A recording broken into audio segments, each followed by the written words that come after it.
Hello dears, എല്ലാവർക്കും പുതിയൊരു ക്ലാസ്സിലേക്ക് സ്വാഗതം. നമുക്കറിയാം നമ്മൾ ഓണപരീക്ഷയുടെ മുന്നിലെത്തി നിൽക്കുകയാണ് അല്ലേ. അപ്പോൾ നിങ്ങൾക്ക് കുറച്ച് പരീക്ഷകളൊക്കെ കഴിഞ്ഞിട്ടുണ്ടാവും. നമുക്കിനി മാത്സ് പരീക്ഷയ്ക്ക് വേണ്ടിയിട്ട് കറക്റ്റായിട്ട് പ്രിപ്പയർ ചെയ്യേണ്ടതുണ്ട് അല്ലേ. കുറച്ച് പേർക്കെങ്കിലും മാത്സ് എന്ന് പറയുന്നത് ഒരു പേടി സ്വപ്നമൊക്കെ ആയിട്ട് മാറാൻ ചാൻസ് ഉണ്ട്. പക്ഷേ ശരിക്കും പറഞ്ഞാൽ മാത്സ് നമ്മളൊന്ന് അറിഞ്ഞ് പഠിച്ചു കഴിഞ്ഞാൽ ഏറ്റവും എളുപ്പമുള്ള സബ്ജക്റ്റാണ്. നിങ്ങൾക്ക് ഇപ്രാവശ്യം ശരിക്കും പറഞ്ഞാൽ ഭാഗ്യമാണ്. കാരണം എന്താ, എല്ലാ വർഷവും ഓണപരീക്ഷയ്ക്ക് 4 ചാപ്റ്റർ എന്തായാലും ഉണ്ടാവും. 4-4.5 ചാപ്റ്ററോളം എക്സാമിന് ഉണ്ടാവാറുണ്ട്. ഈ പ്രാവശ്യം വെറും 3 ചാപ്റ്റർ മാത്രം നിങ്ങൾക്ക് പഠിച്ചാൽ മതി. ശരിയല്ലേ? 40 മാർക്കിൻ്റെ എക്സാമും ആയിരിക്കും. അപ്പോൾ നമ്മൾ എന്ത് ചെയ്യുക, കറക്റ്റായിട്ട് പഠിക്കുക. അപ്പം നിങ്ങൾക്ക് ആദ്യത്തെ 3 ചാപ്റ്റർ നമ്മൾ ഡീറ്റെയിൽ ആയിട്ട് നമ്മുടെ യൂട്യൂബിൽ അപ്ലോഡ് ചെയ്തിട്ടുണ്ട്. കാണാത്തവരുണ്ടെങ്കിൽ പോയി കാണുക. ടെക്സ്റ്റ് ബുക്കിൽ എല്ലാ ചോദ്യങ്ങളും ചെയ്തിട്ടുണ്ട്. പക്ഷെ ശരിക്കും പറഞ്ഞാൽ നമ്മൾ കണ്ടൻറ്റ് മാത്രം പഠിച്ചാൽ പോരാ അല്ലേ. ക്വസ്റ്റ്യൻ പേപ്പർ വർക്കൗട്ട് ചെയ്ത് പഠിച്ചാലേ നമുക്ക് നല്ല മാർക്കിലേക്ക് എത്താൻ പറ്റുള്ളൂ. കാരണം എങ്ങനെയാണ് ക്വസ്റ്റ്യൻസ് വരിക എന്നുള്ള ഐഡിയ ഒക്കെ ഉണ്ടാക്കണം. ഓക്കെ അല്ലേ. അപ്പോൾ ഇതവിടെ മിസ് കഴിഞ്ഞ വർഷത്തെ ഓണപരീക്ഷയുടെ ക്വസ്റ്റ്യൻ പേപ്പർ ഇവിടെ ഷെയർ ചെയ്തിട്ടുണ്ട്. ഇംഗ്ലീഷ് മീഡിയമാണ്, മലയാളം ഞാൻ അതിൻ്റെ കൂടെ തന്നെ പറയാം. മാത്സ് ആയതുകൊണ്ട് പിന്നെ പ്രശ്നമില്ലല്ലോ. ഇംഗ്ലീഷ് ആയാലും മലയാളം ആയാലും മിസ് ജസ്റ്റ് എക്സ്പ്ലെയിൻ ചെയ്യാം. ഇമ്പോർട്ടൻറ്റ് ക്വസ്റ്റ്യൻസ് ആണ്. ഇതേ മോഡൽ തന്നെയായിരിക്കും നിങ്ങൾക്ക് ഉണ്ടാവുക. അപ്പം നമുക്ക് 1, 2, 3 ചാപ്റ്ററുകളിലെ പോർഷൻസ് മാത്രം കവർ ചെയ്ത് പോവാം. ഓക്കെ, ഇവിടെ നോക്കുക. Select the suitable answer. നിങ്ങളോട് പറഞ്ഞിരിക്കുന്നത് ഇതിൽ താഴെ 4, നമുക്കറിയാം ആദ്യത്തെ 4 ക്വസ്റ്റ്യൻ എന്ന് പറയുന്നത് ഓപ്ഷനുള്ള ക്വസ്റ്റ്യൻസ് ആയിരിക്കും, ഓരോ മാർക്ക് വീതം. അതെല്ലാവർക്കും അറിയാലോ. അപ്പോൾ ഇവിടെ ഒന്നാമത്തെ ചോദ്യം നിങ്ങൾക്ക് തന്നിട്ടുണ്ട് 13 സ്ക്വയർ ഈക്വൽ ടു, നമ്മൾ ഈ ഭാഗം മാത്രം സൂം ചെയ്യാം, 13 square equal to 10 square plus 3 square. ശരിയല്ലേ? അതിൻ്റെ ഇടയിൽ എന്തുണ്ട്, ഒരു ബ്ലാങ്ക് ഉണ്ട്, ഒരു ഗ്യാപ്പ് ഉണ്ട്. ആ ഗ്യാപ്പിൽ വരുന്നത്, അതായത് ആ ഡാഷിൽ എന്ത് ആൻസറാണ് വരുന്നതെന്നുള്ളത് ഈ 4 എണ്ണത്തിലുള്ള ഓപ്ഷൻ ഏതാണ് ചൂസ് ചെയ്യാണ് നമ്മൾ വേണ്ടത്. അപ്പോൾ കണ്ണും പൂട്ടി ചൂസ് ചെയ്ത ആൻസർ തെറ്റൂലേ. ശരിക്കും പറഞ്ഞത് എങ്ങനെയാണ് ചെയ്യുക? നമുക്ക് വളരെ ഇമ്പോർട്ടൻ്റ് ആയിട്ട് നമ്മൾ പഠിച്ചിട്ടുണ്ട്. 13 സ്ക്വയറിനെ നമുക്ക് 13 + 3 എന്ന് എഴുതാം. ശരിയല്ലേ? സോറി, 13 + 3 അല്ല, 10 + 3 ആണല്ലോ 13. സോ 10 + 3 ഹോൾ സ്ക്വയർ എന്ന് എഴുതാം. ഇനി നമുക്കറിയാം x + y ഹോൾ സ്ക്വയർ എന്നുള്ള ഫോമിലാണ് അല്ലേ. ആദ്യത്തെ നമ്പറിൻ്റെ സ്ക്വയർ എങ്ങനെയാണ് ചെയ്യുക? ഫസ്റ്റ് നമ്പറിൻ്റെ സ്ക്വയർ പ്ലസ് പിന്നെയോ first number into second number into 2. ശരിയല്ലേ? രണ്ടും മൾട്ടിപ്ലൈ ചെയ്തിട്ട് പിന്നെ ഒരു 2 കൊണ്ട് കൂടെ മൾട്ടിപ്ലൈ ചെയ്യണം. പ്ലസ് ലാസ്റ്റ് ആരുടെ സ്ക്വയർ? ഈ സെക്കൻഡ് നമ്പറിൻ്റെ, അതായത് 3ൻ്റെ സ്ക്വയർ. ഇതാണ് ഇതിൻ്റെ ഒറിജിനൽ രൂപം എന്ന് പറയുന്നത്. അപ്പോൾ നമ്മൾ ഇവിടേക്ക് നോക്കുന്ന സമയത്ത് ഇവിടെ നിങ്ങൾ നോക്ക്, 10 സ്ക്വയറും 3 സ്ക്വയറും ഉണ്ട് അല്ലേ. അപ്പോൾ ഇതിൻ്റെ നടുവിലുള്ള ആളെ, ഈ ആളെയാണ് ശരിക്കും അവർ ചോദിച്ചത്. അപ്പോൾ നിങ്ങൾക്ക് ഇവിടുന്ന് ആ ആളെ സെലക്ട് ചെയ്താൽ പോരെ. 10 × 3 × 2 എവിടെ നോക്ക്. അവിടെ ഓപ്ഷൻ എ തന്നെ എന്താണ്, 10 × 3 × 2. മാറിപ്പോവരുതേ. 10 × 3 × 1 ആണോ? അല്ല, 2 തന്നെ വരണോ അല്ലേ. പിന്നെയോ 13 × 3 × 2 അതുമല്ല, അതും തെറ്റാ. 10 × 6 × 2 അതും തെറ്റാ. 10 × 3 × 2 എന്ന് വരും. ഓക്കെ അല്ലേ? അങ്ങനെയാണ്. പെട്ടെന്ന് ഇവിടെ വേറൊരു എക്സാമ്പിൾ ജസ്റ്റ് മിസ് ഇതിൻ്റെ കൂടെ തന്നെ പറയാം. ഇപ്പോൾ 15 സ്ക്വയർ ആണെങ്കിൽ ഇതിനെങ്ങനെ എഴുതാം? അല്ലെ 25 സ്ക്വയർ ആണെന്ന് വിചാരിക്കും. 25 സ്ക്വയറിന് നമുക്ക് 25ൻ്റെ സ്ക്വയറിനെ 20 + 5 അല്ലേ, 2 നമ്പറിൻ്റെ സം ആക്കിയിട്ട് എഴുതുന്നു, തുകയാക്കിയിട്ട് എഴുതുന്നു. എന്നിട്ട് അതിൻ്റെ വർഗം 20 + 5 സ്ക്വയർ എങ്ങനെ എഴുതുക? 20ൻ്റെ സ്ക്വയർ ആദ്യം എഴുതുന്നു. അപ്പോൾ 20 സ്ക്വയർ. നടുവിൽ ആരാ ഉണ്ടാവുക? 20 × 5 × 2. ഈ 2 നമ്പറുകൾ തമ്മിൽ ഗുണിക്കുന്നു, പിന്നെ ഒരു 2നെ കൊണ്ടുകൂടെ ഗുണിക്കുന്നു അല്ലേ, × 2. ലാസ്റ്റ് ആരുണ്ടാവും? ലാസ്റ്റ് ടേം എന്താ? 5 ആണ്. അപ്പോൾ 5ൻ്റെ സ്ക്വയർ. അപ്പം ഇങ്ങനെ ഏത് ചോദ്യം തന്നു കഴിഞ്ഞാലും നിങ്ങൾ ഇതേപോലെ ചെയ്യല്ലോ. നടുവിൽ വരിക എന്താണ്? ഇവർ തമ്മിലുള്ള ഗുണനഫലവും പിന്നെ ഒരു × 2. അത് മറന്നു പോകരുത്, അത് ഇമ്പോർട്ടൻ്റ് ആണ്. അപ്പോൾ ഒന്നാമത്തെ ചോദ്യം നമ്മൾ ചെയ്തു, സിമ്പിൾ അല്ലേ. ഇനി രണ്ടാമത്തെ ചോദ്യം നോക്കുക. സ്റ്റേറ്റ്മെൻ്റ് ആണ്, വളരെ ഇമ്പോർട്ടൻ്റ് ആണ്. ഇവിടെ നോക്കുക. Statement 1. If the length of the sides of 2 triangles are the same then their angles are also the same. അതായത് എന്താ, 2 ട്രയാങ്കിൾസിൻ്റെ വശങ്ങളുടെ നീളങ്ങൾ തുല്യമാണെങ്കിൽ, ഇതിൻ്റെ മലയാളം എന്താ വരിക? If the length of sides of 2 triangles are the same, 2 ത്രികോണങ്ങളുടെ വശങ്ങളുടെ നീളം തുല്യമായാൽ then their angles are also the same. അവരുടെ കോണുകളും തുല്യമായിരിക്കും. അതായത് രണ്ട് ത്രികോണങ്ങളുണ്ട്, ഇതിൻ്റെ വശം 3, 4, 5 വിചാരിക്കുക, ഇതും 3, 4, 5 വിചാരിക്കുക.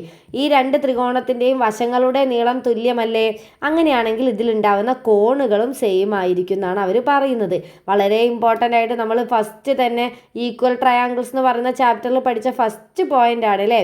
രണ്ട് ട്രയാങ്കിൾസിൻ്റെ സൈഡ്സിൻ്റെ ലെങ്ത് ഈക്വൽ ആണെങ്കിൽ അതിൻ്റെ ആംഗിൾസും എന്തായിരിക്കും? ഈക്വൽ ആയിരിക്കും. അപ്പോൾ ഒന്നാമത്തെ സ്റ്റേറ്റ്മെൻറ്റ് എന്താണ്? ശരിയാണ്. അപ്പോൾ നമുക്കതൊന്ന് ടിക്ക് ഇട്ട് വെക്കാം. ഇനി രണ്ടാമത്തേത് വായിക്കാം. If the angles of A triangle is same as the angles of another triangle. അതായത് ഇപ്പോൾ പറഞ്ഞത് രണ്ട് ത്രികോണങ്ങളുടെ എന്താണ്? വശങ്ങളുടെ നീളം തുല്യമായാൽ അവയിലെ കോണുകളും തുല്യമായിരിക്കും. അത് നമ്മൾ പറഞ്ഞു. ഇനി തിരിച്ചു ചോദിക്കാം, ഒരു ത്രികോണത്തിൻ്റെ കോണുകൾ മറ്റൊരു ത്രികോണത്തിൻ്റെ കോണുകൾക്ക് ഈക്വൽ ആണെങ്കിൽ, അതായത് ഇവിടെ ഒരു ട്രയാങ്കിൾ ഉണ്ടെന്ന് വിചാരിക്കുക. ഈ ട്രയാങ്കിളിൻ്റെ ആംഗിൾ 30, 70, 80 ഇങ്ങനെയാണെന്ന് വിചാരിക്കുക. വേറൊരു ത്രികോണം ഉണ്ട്, അതും എന്ത് തന്നെ 30, 70, 80 വിചാരിക്കുക. അങ്ങനെ അപ്പോൾ ഈ മൂന്ന് കോണുകൾ തന്നെയല്ലേ ഇവിടെയും വരുന്നത്. അങ്ങനെയാണെങ്കിൽ ഈ വശങ്ങളുടെ നീളം തുല്യമാവുമോയെന്ന്, ഇതിപ്പോൾ 4, 5, 6 ആണെങ്കിൽ ഇവിടെയും 4, 5, 6 തന്നെ വരണം നിർബന്ധമുണ്ടോ? ഒരിക്കലുമില്ല. അത് ഈക്വൽ ആണ് എന്ന കാര്യം തെറ്റാണ്. അപ്പോൾ നിങ്ങൾ കറക്റ്റ് പഠിച്ചു വെക്കുക. രണ്ട് വ്യത്യാസങ്ങൾ എന്താ? രണ്ട് ത്രികോണങ്ങളുടെ രണ്ട് ട്രയാങ്കിൾസിൻ്റെ സൈഡ്സിൻ്റെ ലെങ്ത്തുകൾ ഈക്വൽ ആണെങ്കിൽ അതിൻ്റെ ആംഗിൾസ് ഈക്വൽ ആവും. എന്താണ്? സൈഡ്സിൻ്റെ വശങ്ങളുടെ നീളങ്ങൾ വശങ്ങളുടെ നീളങ്ങൾ തുല്യമാണെങ്കിൽ അവിടെ ആംഗിൾസ് എന്തായിരിക്കും? ഈക്വൽ ആയിരിക്കും. പക്ഷെ ആംഗിൾസ് തുല്യമാണെന്ന് വിചാരിച്ചിട്ട് സൈഡ്സ് വശങ്ങളുടെ നീളം എന്താവില്ല? ഈക്വൽ ആവില്ല. നമ്മൾ ഡീറ്റെയിൽ ആയിട്ട് നമ്മൾ ടെക്സ്റ്റ് ബുക്കിൽ പറയുന്നുണ്ട് ആ ഒരു കോൺസെപ്റ്റ്. അതായത് ഇത്രയേ ഉള്ളൂ. ഇപ്പം നിങ്ങൾക്ക് 45, 35 വേണ്ട, 45, 65 പിന്നെ എത്രയും കൂടെ വേണം? 70 അല്ലേ? മൂന്നും കൂടി കൂട്ടിയാൽ മിസ് ജസ്റ്റ് ഒരു എക്സാമ്പിൾ എഴുതിയതാണേ. ഇതേ കോണളവിൽ നിങ്ങൾക്ക് വളരെ ചെറിയൊരു ത്രികോണവും വേണമെങ്കിൽ വരയ്ക്കാം. 45, 65, 80. അതായത് ഇവിടുത്തെ ആംഗിൾസും സെയിം അല്ലേ? പക്ഷെ വശങ്ങളുടെ നീളങ്ങൾ കണ്ടോ വ്യത്യസ്തമായത്? അപ്പം നമുക്ക് എന്ത് പറയാം? വശങ്ങളുടെ നീളങ്ങൾ തുല്യമായി കഴിഞ്ഞാൽ അവിടുത്തെ കോണുകൾ തുല്യമായിരിക്കും, ആംഗിൾസ് ഈക്വൽ ആയിരിക്കും. പക്ഷെ ആംഗിൾസ് ഈക്വൽ ആണെന്ന് വിചാരിച്ചിട്ട് സൈഡ്സിൻ്റെ ലെങ്ത് ഈക്വൽ ആവണം നിർബന്ധമില്ല. അപ്പോൾ രണ്ടാമത്തത് എന്താ? സെയിം ആണെന്നുള്ള ഈ സ്റ്റേറ്റ്മെൻറ്റ് തെറ്റാണ്. അപ്പോൾ ഇവിടുന്ന് എന്താ ആൻസർ ആയിട്ട് വരിക? Statement 1 is true and statement 2 is false. ഇതാ ഈ ഒന്നാമത്തത് തന്നെ ഓപ്ഷനായിട്ട് വരിക. ശരിയല്ലേ? ഓക്കെ ആണല്ലോ അല്ലേ? അപ്പോൾ കറക്റ്റ് മനസ്സിലാക്കുക കേട്ടോ. ഇനി മൂന്നാമത്തെ ചോദ്യം നോക്കാം. 123ൻ്റെ സ്ക്വയർ അവർ തന്നിട്ടുണ്ട്. 123ൻ്റെ വർഗം എത്രയാ? 15,129 ശരിയല്ലേ? 15,129 എന്ന് പറഞ്ഞിട്ട് വലിയൊരു നമ്പർ തന്നിട്ടുണ്ട്. എന്നിട്ട് നമ്മളോട് ചോദിക്കുന്നത് 12.3ൻ്റെ സ്ക്വയർ. അപ്പോൾ ഈ നമ്പറും തമ്മിലൊരു കണക്ഷൻ ഉണ്ട്. നിങ്ങൾക്ക് മനസ്സിലായല്ലോ? എടാ ഇത് 123ഉം ഈ 123ൽ ഒരു പോയിന്റ് ഇട്ടു അല്ലേ? 123 ഫ്ലോയിൽ എഴുതാതെ 12 കഴിഞ്ഞിട്ടൊരു പോയിന്റ് ഇട്ടു.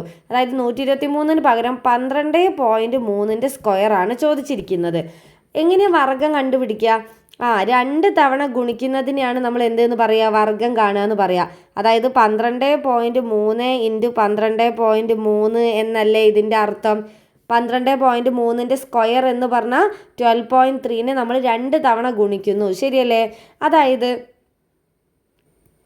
ഇതെങ്ങനെയാണ് ചെയ്യുക? ഇതിൽ നിങ്ങൾ ഇങ്ങനെ ഗുണിക്കാനൊന്നും പോണ്ട. ഇതിൻ്റെ പോയിന്റ് ഒഴിവാക്കി കഴിഞ്ഞാൽ നമുക്ക് ഇതിനെ 123 എന്ന് വായിക്കാമല്ലോ. ഇതും 123, ഇതും 123.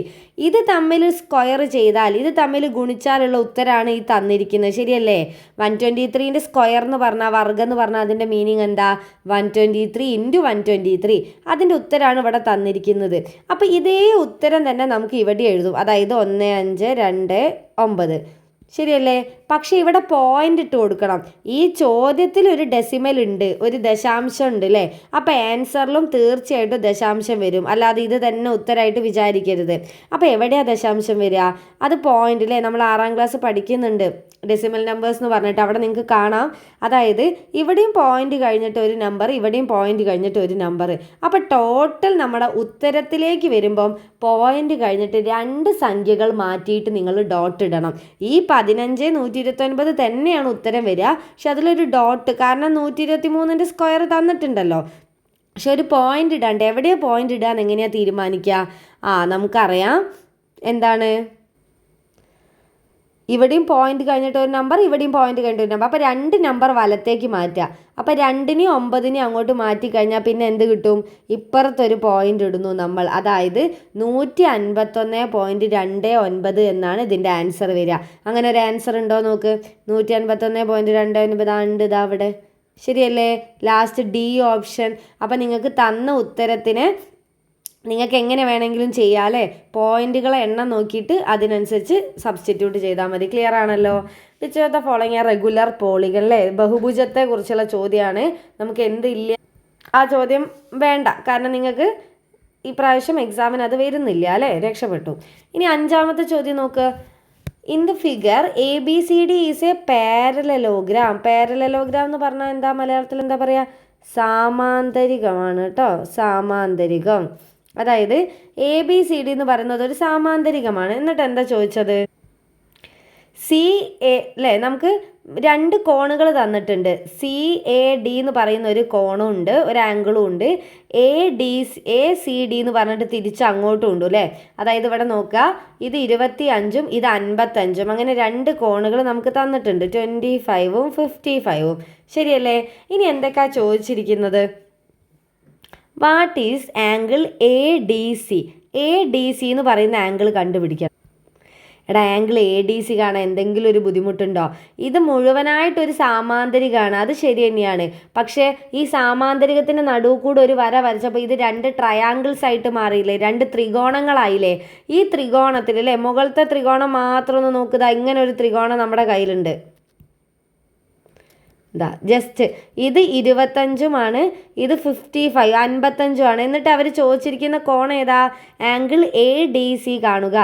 ADC ഈ കോണ് കാണാനാണ് പറഞ്ഞത്. അതായത് ഒരു ത്രികോണത്തിലെ 2 എണ്ണം തന്നാൽ 3ാമത്തത് കാണാൻ എന്ത് ചെയ്താൽ മതി? 3ഉം കൂടി കൂട്ടിയാൽ 180. ശരിയല്ലേ?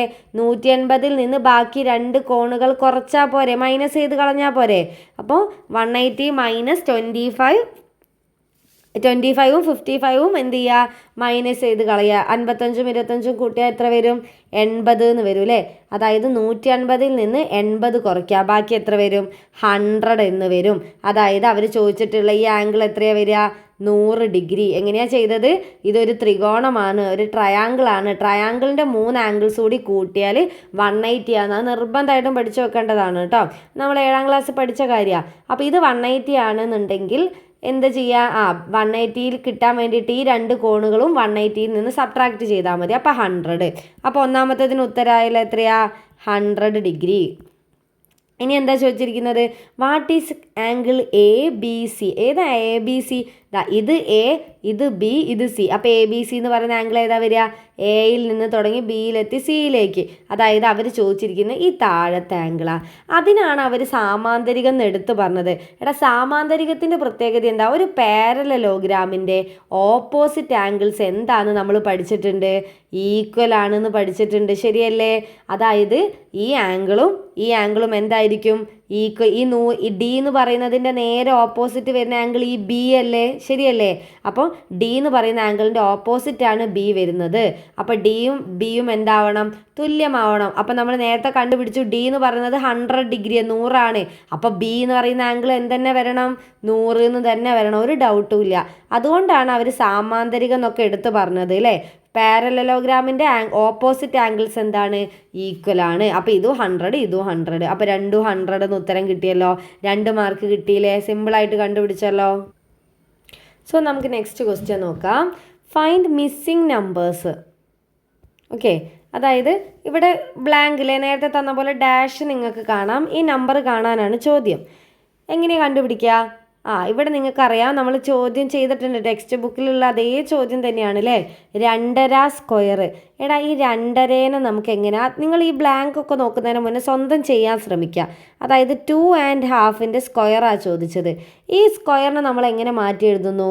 2+1/2 എന്ന് മാറ്റി എഴുതാമല്ലോ. 2+1 അല്ലേ 2.5.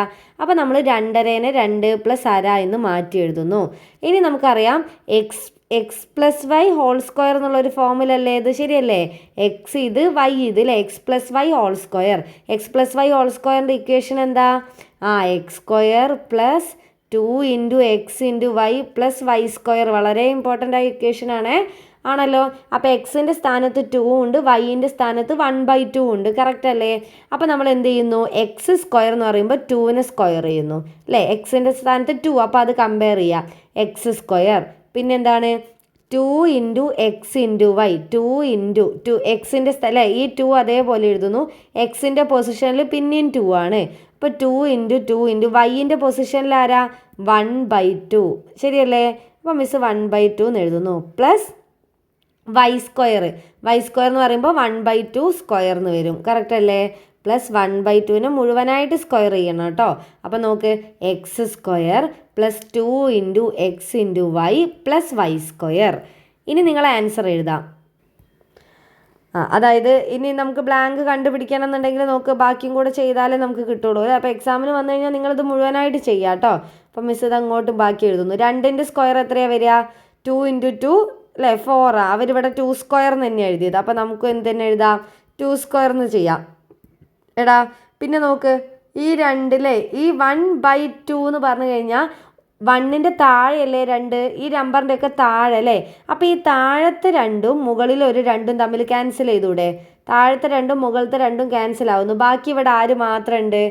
ഒരു 2 ഉണ്ട് അല്ലേ? അപ്പോൾ +2 എന്ന് മിസ് എഴുതുന്നു. പ്ലസ് 1/4ൻ്റെ സ്ക്വയർ, 1/2ൻ്റെ സ്ക്വയർ.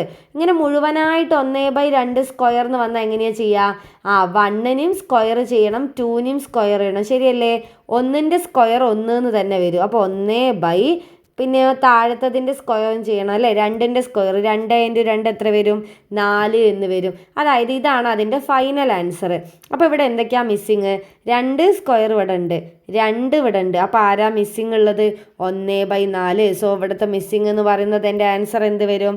1/4 എന്ന് വരും. ഓക്കെ ആണല്ലോ. ഇനി നമുക്ക് എന്ത് ചെയ്യാം? നെക്സ്റ്റ് ക്വസ്റ്റ്യൻ നോക്കാം.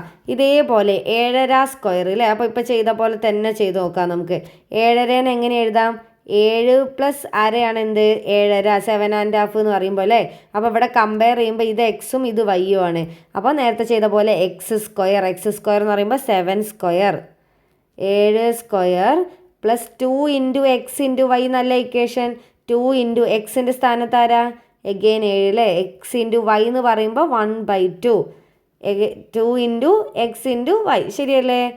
പ്ലസ് ലാസ്റ്റ് ആരുണ്ട്? y² ഇല്ല, സോറി, y². വൈൻ്റെ സ്ഥാനത്ത് ഇവിടെ ആരാ ഉള്ളത്? 1/2. അപ്പോൾ നമ്മൾ എന്ത് ചെയ്യുന്നു? 1/2ൻ്റെ സ്ക്വയർ മുഴുവനായിട്ട് സ്ക്വയർ ഇടുക കേട്ടോ. 7ൻ്റെ സ്ക്വയർ എത്ര വരും? 49. ഇനി നിങ്ങൾ വെറും 7² എന്ന് എഴുതിയാലും കുഴപ്പമൊന്നുമില്ല. നമുക്ക് 49 തന്നെ എഴുതാം. അതായത് 49 പ്ലസ് നേരത്തെ പറഞ്ഞതുപോലെ ഇവിടെ മുകളിൽ ഒരു 2 ഉണ്ട്, താഴെ ഒരു 2 ഉണ്ട്. അപ്പോൾ ഇത് /2 ആയതുകൊണ്ടാണ് കേട്ടോ കട്ട് ചെയ്യുന്നത്. അല്ലെങ്കിൽ പിന്നെ നിങ്ങൾക്ക് 2 × 7 14, 14/2 ചെയ്താലും മതി, കുഴപ്പമില്ല. ഇത് മുകളിലും താഴെ ഒരേ സംഖ്യ വന്നാൽ നമുക്ക് കട്ട് ചെയ്യാം. ഇപ്പോൾ 2ഉം 2ഉം കട്ട് ചെയ്തു. ബാക്കി ഇവിടെ ആരാ ഉള്ളത്? 7 ഉണ്ട് അല്ലേ? പ്ലസ് 1/ എന്ത് വരും? 1/2² എന്നാണ് തന്നിരിക്കുന്നത്. നേരത്തെ പറഞ്ഞ പോലെ 1നെയും സ്ക്വയർ ചെയ്യണം, 2നെയും സ്ക്വയർ ചെയ്യണം. അങ്ങനെ വന്നു കഴിഞ്ഞാൽ 1ൻ്റെ സ്ക്വയർ 1 എന്ന് തന്നെ വരും അല്ലേ? താഴത്തെ എന്ത് വരും? 2ൻ്റെ സ്ക്വയർ 4. ഇനി നിങ്ങൾക്ക് ഈ 47ഉം 7ഉം ആഡ് ചെയ്യാലോ. 49ഉം 7ഉം ആഡ് ചെയ്താൽ എത്ര വരും? 56 + 1/4 എന്ന് ഫൈനൽ ആൻസർ വരും. അതായത് ഇവിടെ മിസ്സിങ് ആയ ആരാണ്? 56 വരിക. ശരിയല്ലേ? 1/4 അവിടെ നമുക്ക് കിട്ടും ചെയ്ത് അവർ തന്നിട്ടുമുണ്ട്. കിട്ടിയല്ലോ. ഓക്കെ, അപ്പോൾ ആ ക്വസ്റ്റ്യനും കഴിഞ്ഞു. അപ്പോൾ നിങ്ങൾ ഈ x+y² എന്നുള്ള ഈ എക്സ്പ്രഷൻ കറക്റ്റ് പഠിച്ചു വെക്കുക. വളരെ ഇമ്പോർട്ടൻ്റ് ആണ് കേട്ടോ. എന്തായാലും ക്വസ്റ്റ്യൻ വരും. ഇനി നമുക്ക് എന്ത് ചെയ്യാം? ഇനി നെക്സ്റ്റ് ക്വസ്റ്റ്യൻ എന്ന് പറയുന്നത് പോളിഗൺസിലെ ചോദ്യമാണ്. ഇവിടെ നോക്ക്, സം ഓഫ് ആംഗിൾസ് ഓഫ് 3. അത് നമുക്ക് വേണ്ട, അത് നമുക്ക് എടുത്തിട്ടില്ല അല്ലേ? വേണ്ട. So in the figure perpendicular sides of the right triangle are equal. Find the measures of 2 small triangle. അതായത് പെർപെൻഡിക്കുലർ സൈഡ്സ് റൈറ്റ് ട്രയാങ്കിളിൻ്റെ കാര്യമാണ് പറഞ്ഞത്. റൈറ്റ് ട്രയാങ്കിൾ എന്ന് പറയുന്നത് എന്താ? ഒരു 1 ആംഗിൾ 90 ഡിഗ്രി വരുന്ന ട്രയാങ്കിളിനെയാണ് നമ്മൾ എന്ത് വിളിക്കുക? റൈറ്റ് ആംഗിൾഡ് ട്രയാങ്കിൾ, അതായത് മട്ടത്രികോണം എന്ന് മലയാളത്തിൽ പറയും.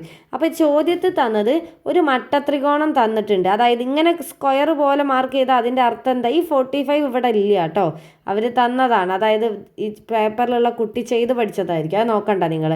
മിസ്സ് വരച്ച ക്വസ്റ്റ്യൻ നോക്കാം. ഇങ്ങനെ ഒരു മട്ടത്രികോണം അല്ലേ, ഒരു റൈറ്റ് ട്രയാങ്കിൾ ഉണ്ട്, അപ്പോൾ അതിൻ്റെ ഒരു കോണളവ് 90 ഡിഗ്രിയാണെന്ന് അറിയാലോ. ഇനി നിങ്ങളോട് ചോദിച്ചത് എന്താ? Right angle triangle are equal.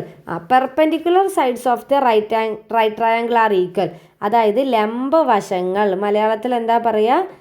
ലംബവശങ്ങൾ. ലംബവശങ്ങൾ തുല്യമാണ്.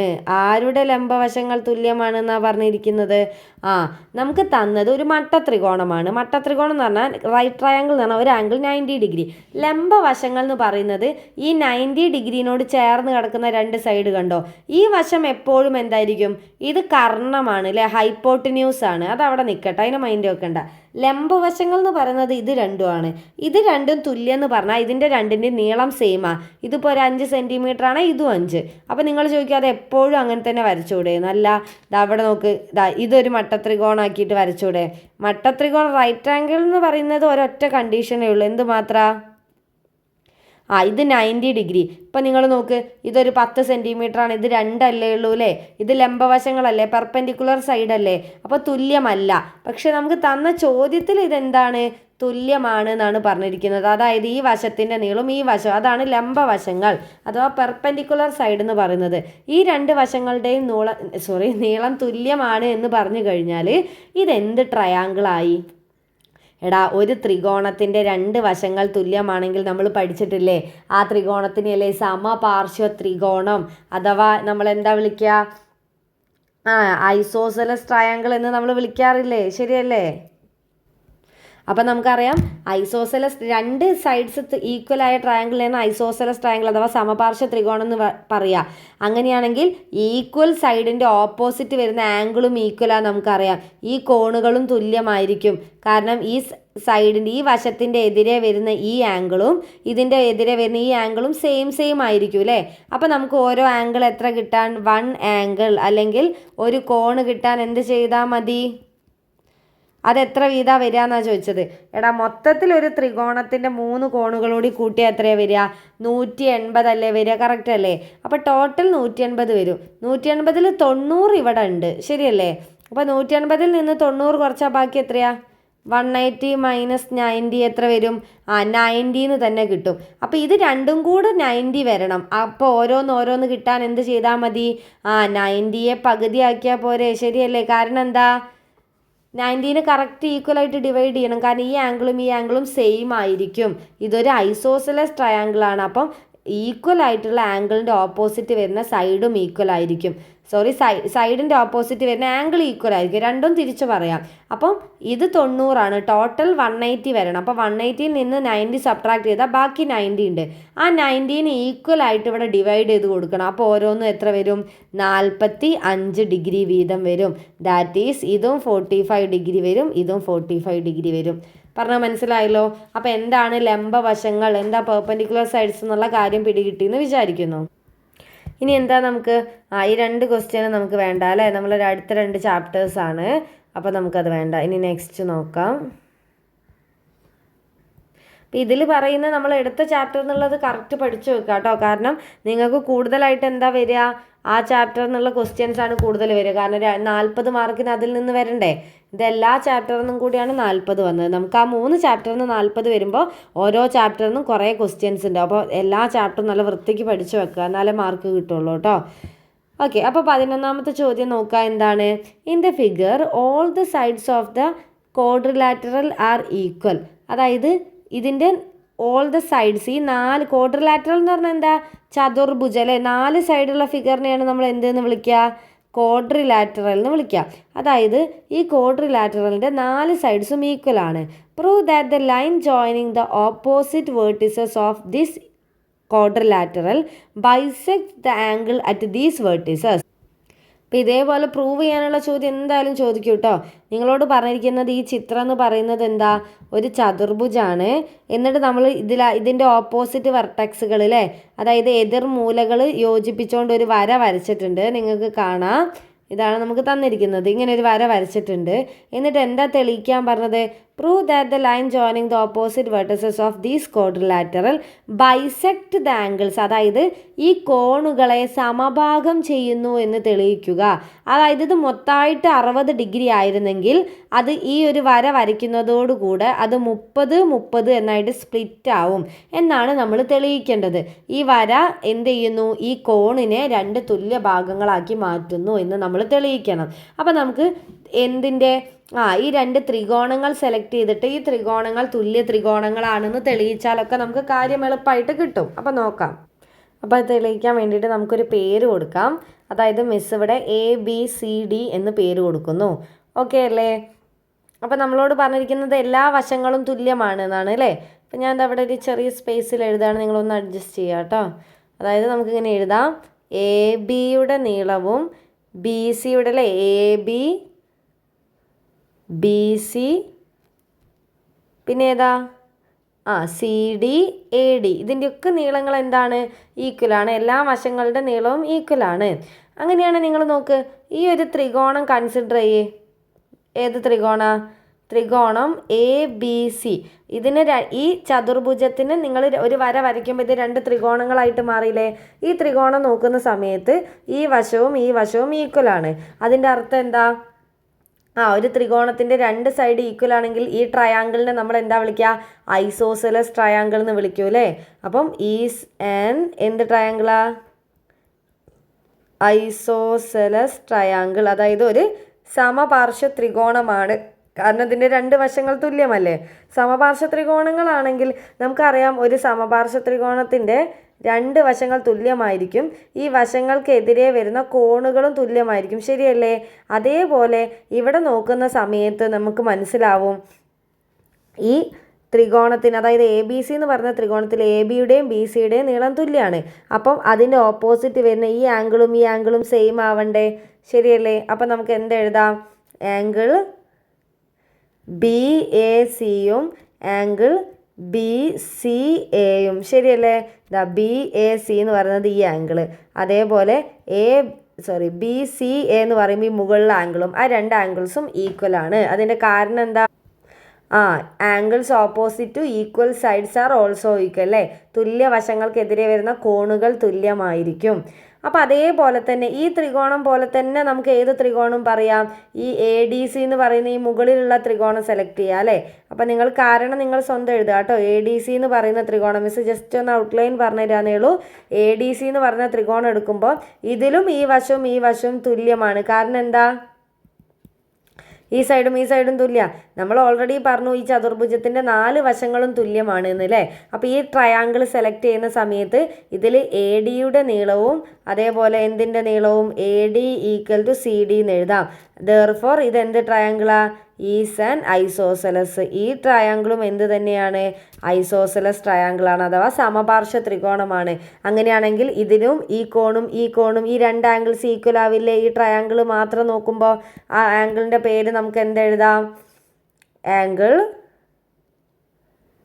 ACD അല്ലേ.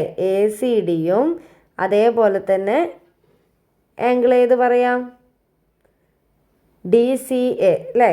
എങ്ങനെ വേണമെങ്കിലും പറയാം കേട്ടോ, അങ്ങനെ തിരിച്ച് പറയാം. അതായത് ആംഗിൾ DAC-യും ആംഗിൾ DCA-യും, DAC എന്ന് പറയുമ്പോൾ ഇവിടുന്ന് അങ്ങോട്ട്, DCA എന്ന് പറയുമ്പോൾ ഇവിടുന്ന് ഇങ്ങോട്ട്, അതായത് ഈ 2 ആംഗിൾസും ഈക്വലാണ്. അപ്പോൾ അതാ നമ്മളെ പ്രൂഫ് കഴിഞ്ഞു. ഇതിൽ നിന്നും നമ്മൾ തെളിയിച്ചു കഴിഞ്ഞു. അതായത് ഈ 2 ആംഗിൾസും ഈക്വലാണ്, ഇതും ഈക്വലാന്ന് പറഞ്ഞാൽ അതിൻ്റെ അർത്ഥം എന്താ, ഇതിനെ മുഴുവനായിട്ട് നമുക്ക് എങ്ങനെ പറയാം, അതായത് ഈ 2 ആംഗിളും ഇത് ഈക്വൽ അല്ലേ. അപ്പോൾ ഈ 2 ട്രയാങ്കിൾ ഈക്വൽ ട്രയാങ്കിൾ ആണെന്ന് നമുക്ക് പറഞ്ഞൂടെ, തുല്യ ത്രികോണങ്ങളാണെന്ന്. കാരണം എന്താ, ഈ 2 കോണുകളും ഈ അവയ്ക്കിടയിലുള്ള സൈഡ് അല്ലേ, AC എന്ന് പറയുന്നത് ഒരു കോമൺ സൈഡ് അല്ലേ. അപ്പോൾ നമുക്ക് എന്ത് പറയാം, AC അല്ലേ. AC എന്ന് പറയുന്നത് എന്താണ്, ഒരു പൊതുവായ വശമാണ്, അതായത് കോമൺ സൈഡാണ്. അപ്പം നിങ്ങൾ നോക്ക്, രണ്ട് കോണുകളും നമുക്കറിയാം, ഒരു ത്രികോണത്തിലെ രണ്ട് കോണുകളും അവയ്ക്കിടയിലുള്ള സൈഡ് വേറൊരു ട്രയാങ്കിളിലെ രണ്ട് ആംഗിൾസിനും അതിൻ്റെ ഇടയിൽ വരുന്ന സൈഡിനും ഈക്വൽ ആണെങ്കിൽ ഈ രണ്ട് ട്രയാങ്കിളിനെ നമ്മൾ ആംഗിൾ സൈഡ് ആംഗിൾ എന്ന് പറയുന്ന ഒരു പ്രോപ്പർട്ടി ഉണ്ട് അല്ലേ, നമ്മൾ ഡീറ്റെയിൽ ആയിട്ട് പറഞ്ഞതാ. അത് പ്രകാരം ഈ രണ്ട് ട്രയാങ്കിൾസ് ഈക്വൽ ആയിരിക്കും. ഈ രണ്ട് ട്രയാങ്കിൾ ഈക്വൽ ആണെങ്കിൽ ഈക്വൽ സൈഡിൻ്റെ ഓപ്പോസിറ്റ് വരുന്ന ആംഗിൾ ഈക്വൽ ആവണ്ടേ അല്ലേ? തുല്യമായ വശങ്ങൾക്കെതിരെ വരുന്ന കോണുകളും തുല്യമായിരിക്കും. അപ്പം നിങ്ങൾ നോക്ക്, ഈ വശത്തിൻ്റെ ഓപ്പോസിറ്റ് വരുന്ന ഇതും ഒക്കെ ഈക്വൽ ആവൂലേ? അതിൻ്റെ അർത്ഥം എന്താ? ഈ വര ഇതിനെ രണ്ട് തുല്യ ഭാഗങ്ങളാക്കുന്നു. അതായത് ഈ രണ്ട് നീളങ്ങളുടെയും ഈ രണ്ട് കോണുകളും തുല്യമാണ്. അതെന്ന് പറഞ്ഞിട്ട് എന്ത് ചെയ്യുക, നിങ്ങൾ കൺക്ലൂഡ് ചെയ്യുക. പിന്നെ ഈ ഒരു കാര്യം നമ്മൾ ടെക്സ്റ്റ് ബുക്കിലുള്ള സെയിം പ്രൂഫാണോ ഒന്ന് ചെയ്ത് നോക്കുക കേട്ടോ. ഒന്ന് ജസ്റ്റ് നോക്കിക്കഴിഞ്ഞാൽ നിങ്ങൾക്ക് മനസ്സിലാവും. മിസ് അതിനെ റിപ്പീറ്റ് ചെയ്യുന്നില്ല. 12ാമത്തെ ചോദ്യം നമുക്ക് 35ൻ്റെ സ്ക്വയർ 1225 പറഞ്ഞിട്ടുണ്ട്. യൂസിങ് ദിസ്, ഇത് ഉപയോഗിച്ചിട്ട് നിങ്ങൾ അല്ലേ, ഇത് ഉപയോഗിച്ചിട്ട് വേണം 36ൻ്റെ സ്ക്വയർ കാണാൻ. കാൽക്കുലേറ്റ് ദ സ്ക്വയർ ഓഫ് 36, അതായത് 36ൻ്റെ വർഗം കണ്ടുപിടിക്കുക, ശരിയല്ലേ? അപ്പോൾ 35ൻ്റെത് തന്ന സ്ഥിതിക്ക് നമ്മൾ ഈ 36നെ ആ രീതിയിലേക്ക് മാറ്റണം. അതായത് 36ൻ്റെ സ്ക്വയർ കാണാൻ വേണ്ടിയിട്ട് 35 + 1 എന്ന് എഴുതുക. 36നെ നമുക്ക് എങ്ങനെ മാറ്റി എഴുതാം? 35 + 1. അപ്പോൾ നിങ്ങൾ ചോദിക്കും 36നെ 30 + 6 എന്ന് എഴുതുന്നതല്ലേ നല്ലതെന്ന്. പക്ഷെ അവർ പ്രത്യേകം പറഞ്ഞിട്ടുണ്ട് ഈ 35ൻ്റെ വർഗം അല്ലേ, ഇതിൻ്റെ സ്ക്വയർ ഉപയോഗിച്ചിട്ട് വേണം 36ൻ്റെ സ്ക്വയർ കാണാൻ വേണ്ടിയിട്ട്. അതിൻ്റെ സബ് ക്വസ്റ്റ്യൻ ആണ്. അപ്പം നമുക്ക് അതുകൊണ്ടാണ് 36ൻ്റെ സ്ക്വയറിനെ എങ്ങനെ മാറ്റി എഴുതത്?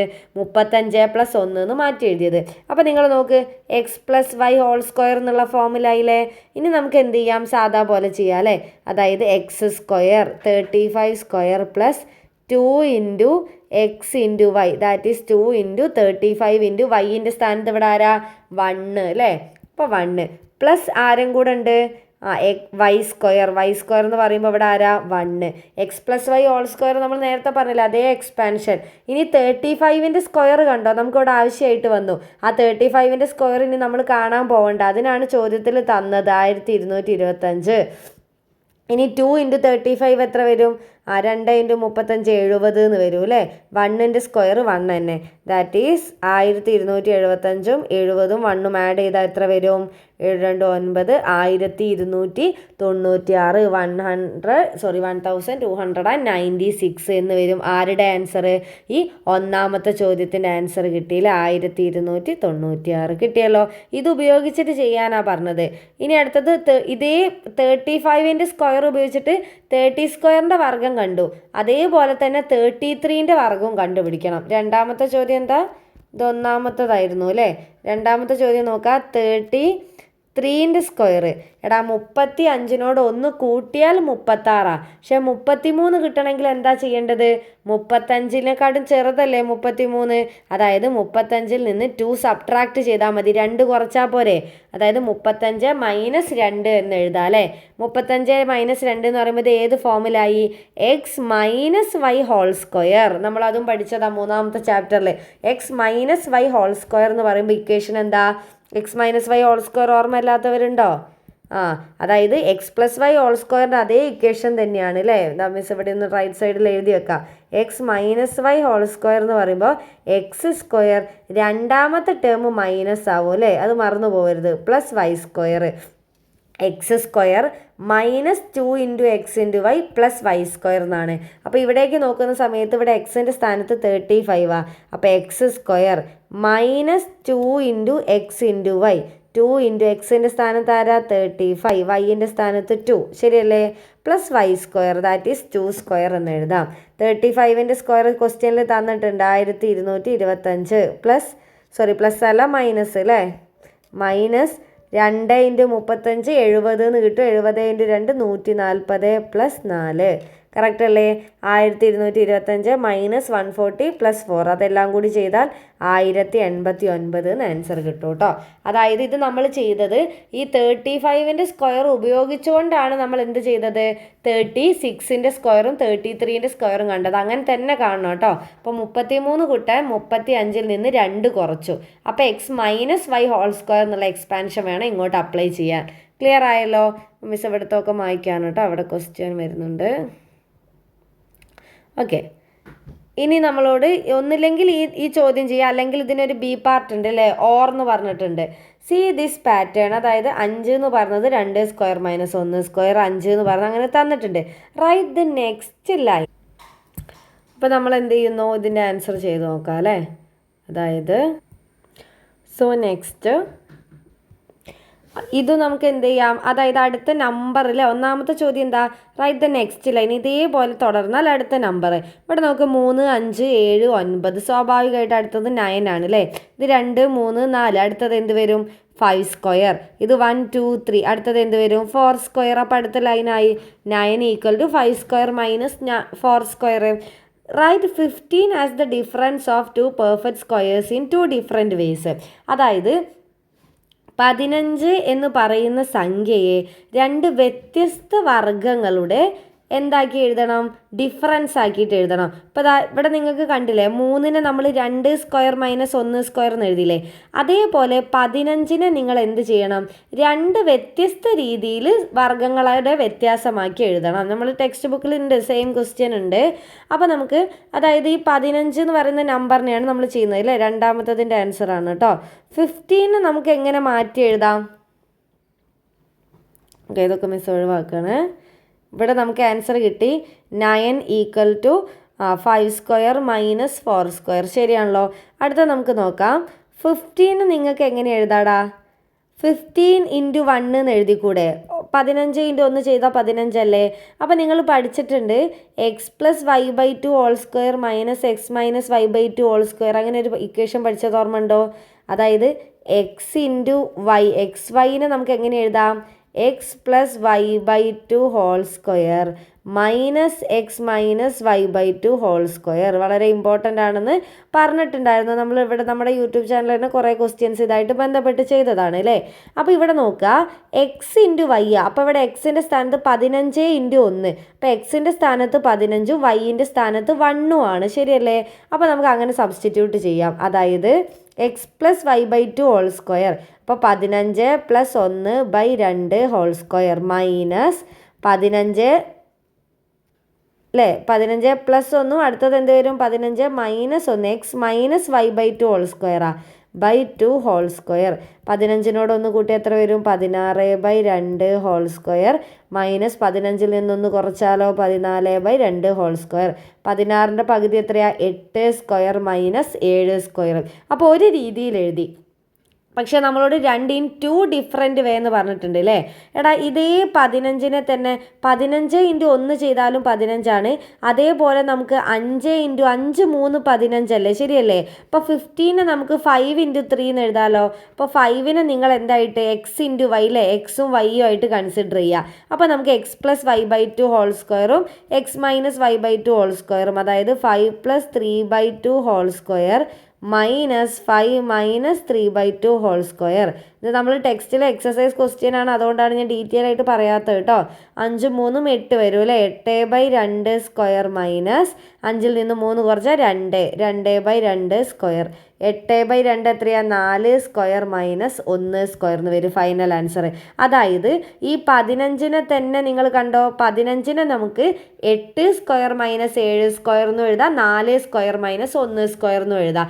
അതായത് 2 വ്യത്യസ്ത രീതികൾ 2 വർഗ്ഗങ്ങളുടെ വ്യത്യാസമായിട്ട് നമ്മൾ എഴുതി. വ്യത്യാസം എന്ന് പറഞ്ഞാൽ ഡിഫറൻസ്, മൈനസ് കണ്ടോ നടുവിൽ. ഇപ്പോൾ 2 രീതിയിൽ എഴുതി. വളരെ ഇമ്പോർട്ടൻ്റ് ആണ്. X y equal to x plus y by 2 whole square minus x minus y by 2 whole square കിട്ടിയെന്ന് വിചാരിക്കുന്നു. സോറി, ഓക്കെ അല്ലേ. ഇനി അതിലേറെ ഇമ്പോർട്ടൻ്റ് ആയിട്ടുള്ള ഒരു ക്വസ്റ്റ്യൻ ആണ് ഇവിടെ 14ാമത്തെ ചോദ്യം നമ്മളോട് നോക്കാം. Write the numbers denoting A B C D. The quadrilateral of which number is calculated. ഇവിടെ ഏത് നമ്പറിൻ്റെ സ്ക്വയർ ആണ് കാൽക്കുലേറ്റ് ചെയ്തതെന്നാണ് ചോദിച്ചിരിക്കുന്നത്. അപ്പോൾ ഇതൊന്നും തന്നിട്ടില്ല കേട്ടോ. ഇവിടെ നമ്പർ ഇല്ല, ഇവിടെ നമ്പർ ഇല്ല, ഈ സി നമ്പർ ഇല്ല, അതൊന്നുമില്ല. ഇങ്ങനെയാണ്, ഇത്രയേ തന്നിട്ടുള്ളൂ. അതായത് ഇവിടെ ഒരു 1600 തന്നിട്ടുണ്ട്, ഇവിടെ 36 തന്നിട്ടുണ്ട്. അത് വേണമെങ്കിൽ മിസ് ഒന്നുകൂടി ഇങ്ങോട്ട് വായിക്കാം. ഇങ്ങനെയാണ് ചോദ്യം. 4 ബോക്സുകൾ എ ബി എന്ന് പറഞ്ഞു. ഇവിടെ 40 തന്നു, ഇവിടെ ബി തന്നു, പിന്നെ ഇവിടെ 1600 തന്നു, ഇവിടെ 36 തന്നു. അങ്ങനെയാണ് ചോദ്യം ഉള്ളത്. ഓക്കെ, അപ്പോൾ നമുക്ക് അറിയാം ഈ 1600 എന്ന് പറയുന്നത് എന്തിൻ്റെ സ്ക്വയറാ? 4 4 16. ശരിയല്ലേ? 4ൻ്റെ സ്ക്വയർ ആണ് 16. അപ്പം 40ൻ്റെ സ്ക്വയറിനെയാണ് നമ്മൾ എത്ര കിട്ടുക? 1600 എന്ന് കിട്ടുക. 36 എന്ന് പറഞ്ഞാലോ 6ൻ്റെ സ്ക്വയറാണ്. ശരിയല്ലേ? അപ്പോൾ ഇവിടുത്തെ എ എന്ന് പറയുന്ന നമ്പർ അവർ ചോദിച്ചില്ലേ, ഇവിടെ 40 ആണ് തന്നിട്ടുണ്ട്. 40ൻ്റെ സ്ക്വയറാണ് 1600. ശരിയല്ലേ? അപ്പോൾ നമ്മൾ എപ്പോഴും നമുക്ക് 46ൻ്റെ സ്ക്വയറാണ് ശരിക്കും അവർ കാണാൻ പറഞ്ഞത്. 46നെ 40 + 6 എന്ന് എഴുതാം അല്ലേ? അങ്ങനെയാണെങ്കിൽ നമ്മൾ എങ്ങനെയായിരുന്നു പഠിച്ചത്? ഇങ്ങനെ 2 ബോക്സ് ആയിട്ട് 40 6 ഇവിടെ എഴുതുന്നു, 40 6 ഇവിടെ എഴുതുന്നു. അങ്ങനെയാണ് നമ്മൾ ചെയ്യേണ്ട മെത്തേഡ്. അപ്പോൾ ഈ ക്വസ്റ്റ്യനിൽ എൻ്റെ സ്ഥാനത്ത് 40 എന്ന് തന്നെയല്ലേ വരിക? ബീൻ്റെ സ്ഥാനത്ത് 6. ഈ 6 എവിടെ നിന്നാണ് കിട്ടിയത്? 36 എന്ന് പറയുന്നത് 6ൻ്റെ സ്ക്വയർ ആണ് അല്ലേ? അപ്പോൾ ഇവിടെയും 6. അപ്പോൾ എ ബി സി ഡിൻ്റെ ഉത്തരമായല്ലോ. എന്താണ്? 40 6 അല്ലേ? എന്ത് വരും? 6. പിന്നെ സി എവിടെയാണ് ചോദിച്ചിരിക്കുന്നത്? സി ഇവിടെ സി ഉണ്ട് അല്ലേ? ഇതായിരുന്നു സി എന്ന് പറഞ്ഞ ചോദ്യം. സി എന്താ നമ്മളോട് ചോദിച്ചിരിക്കുന്നത്? സി അവിടെ ഉണ്ട്, ഡി ഇവിടെ ഉണ്ട്. ഇങ്ങനെ 4 ചോദ്യമാണ് തന്നിരിക്കുന്നത്. എയും ബിയും നമ്മൾ എഴുതി, 6ഉം എന്താണ് 40 എഴുതി. ഇനി ഈ 2 നമ്പറുകൾ എന്തൊക്കെയാണെന്നാണ് ചോദിച്ചിരിക്കുന്നത്. എടാ ആ നമ്പർ എങ്ങനെയാണ് വരിക? നമ്മൾ എങ്ങനെയാണ് ചെയ്യാറുള്ളത്? ഇപ്പം 46ൻ്റെ സ്ക്വയർ ആണെങ്കിൽ 40 6 40 6 ഈ രീതിയിൽ എഴുതും അല്ലേ? എന്നിട്ട് ആദ്യം ഇവിടെ എന്ത് എഴുതും? ഈ രണ്ട് നമ്പറുകൾ മൾട്ടിപ്ലൈ ചെയ്യും. 40 × 40 ഇവിടെ വരും. അപ്പോൾ 40 സ്ക്വയർന്ന് വരും. അടുത്തത് ഇവിടെ എങ്ങനെയാണ്? ഈ 2 നമ്പർ അല്ലേ? അപ്പോൾ 40 × 6 എന്ന് പറഞ്ഞ ഉത്തരം വരും. 4 6 എത്ര വരും? 24 240 എന്ന് ഉത്തരം കിട്ടും. പിന്നെ ഈ ബോക്സോ ഇത് രണ്ടും കൂടി ഗുണിക്കും. 40ഉം 6ഉം അവിടെ എന്ത് തന്നെ വരും? 240 എന്ന് തന്നെ വരും. ശരിയല്ലേ? ഈ ബോക്സിൽ എന്താ വരിക? 6ൻ്റെ സ്ക്വയർ. അതാണ് 36 എന്ന് വരാൻ കാരണം. അപ്പോൾ ഇങ്ങനെയാണ് ഒന്നിൻ്റെ സ്ക്വയർ കണ്ടുപിടിക്കുക എന്നുള്ള ഐഡിയ ഉണ്ടാവണം കേട്ടോ. ഇങ്ങനെ ഒരു ബോക്സ് സ്ഥിരമായിട്ട് എക്സാമിന് ഉണ്ടാവുന്നതാണ്. അപ്പോൾ നമ്മളിപ്പോൾ കണ്ടുപിടിച്ചല്ലോ. നമുക്ക് ടെക്സ്റ്റ് ബുക്കിലുള്ള ക്വസ്റ്റ്യൻസ് തന്നെയാണ് വന്നത് മുഴുവനായിട്ട്. അപ്പോൾ ഈ സി എന്ന് പറയുന്നതും 240, ഡി എന്ന് പറയുന്നത് 240. ഏത് കോളത്തിലും ഈ 2 കോളംസ് എപ്പോഴും ഈക്വൽ ആയിരിക്കും. ഇനി അടുത്ത ചോദ്യം എന്താ? ഏത് നമ്പറിൻ്റെ വർഗ്ഗമാണ് ഇവിടെ കണ്ടുപിടിച്ചിരിക്കുന്നത്? The square of which number is calculated? ഏതിൻ്റെയാ? 46ൻ്റെ അല്ലേ? അതുകൊണ്ടാണ് ഇവിടെ 40ൻ്റെ സ്ക്വയറും ഇവിടെ 6ൻ്റെ സ്ക്വയറും വന്നത്. അപ്പോൾ 40 സ്ക്വയറിൻ്റെ നമ്പറാണ്. What is the square of that number? അപ്പോൾ ഇതൊക്കെ ചെയ്തു. ഇനി നിങ്ങളോട് അതിൻ്റെ ഉത്തരം കൂടി ചോദിക്കുന്നുണ്ട്. 46ൻ്റെ സ്ക്വയർ കിട്ടാൻ എന്ത് ചെയ്താൽ മതി? ഈ കോളത്തിലുള്ള എല്ലാവരും കൂടെ ആഡ് ചെയ്താൽ മതി അല്ലേ? അതായത് ഏതൊക്കെ നമ്പേഴ്സ് ആഡ് ചെയ്യണം? 40ൻ്റെ സ്ക്വയർ 1600, ഒരു 240 കിട്ടി, പിന്നെ 240 കിട്ടി, 36 കിട്ടി. ശരിയല്ലേ? ഈ എല്ലാ കോളം കൂടി ആഡ് ചെയ്താലാണ് ഇതിൻ്റെ സ്ക്വയർ കിട്ടുക. എല്ലാം കൂടി ആഡ് ചെയ്താൽ എത്ര ഒരു 6 4 4 8 8 3 11 1 6 1 7 7 2 9 11 അല്ലേ? 2116 എന്ന് വരും ഫൈനൽ ആൻസർ. കിട്ടിയല്ലോ. അപ്പോൾ ഈ ബോക്സ് വളരെ ഇമ്പോർട്ടൻ്റ് ആണ്. എന്ത് ചെയ്യുക? ഇങ്ങനെ വന്നു കഴിഞ്ഞാൽ ഇങ്ങനെ ബ്ലാങ്ക് ആയിട്ട് തരും, ഉറപ്പാണ്. അപ്പോൾ ഈ രീതിയിലാണ് അത് കണ്ടുപിടിക്കുക എന്നുള്ള കാര്യം മറന്നു പോകരുത്. അപ്പോൾ നമുക്ക് എന്ത് ചെയ്യാം? തൽക്കാലം മിസ് ഇവിടെ നിർത്തുകയാണ്. അടുത്ത ക്ലാസ്സിൽ ബാക്കി ക്വസ്റ്റ്യൻ പേപ്പേഴ്സ് ആയിട്ട് നമുക്ക് കാണാം. എല്ലാവരും കറക്റ്റ് ക്വസ്റ്റ്യൻ പേപ്പറൊക്കെ വർക്കൗട്ട് ചെയ്ത് എങ്ങനെയാണ് ചോദ്യം ചോദിക്കുന്നത് നോക്കി മനസ്സിലാക്കി പഠിക്കുക. ഓക്കെ ആണല്ലോ. ഇനി ടെക്സ്റ്റ് ബുക്കിൽ ക്വസ്റ്റ്യൻസിൽ എന്തെങ്കിലും ഡൗട്ട് ഉണ്ടെങ്കിൽ നമ്മളെ പ്ലേലിസ്റ്റിൽ പോയി നോക്കിയാൽ മതി. യൂട്യൂബിൽ അപ്ലോഡ് ചെയ്തിട്ടുണ്ട് ക്ലാസ് 8 മാത്സ് എന്ന് പറഞ്ഞിട്ട്. അപ്പോൾ എല്ലാവർക്കും താങ്ക്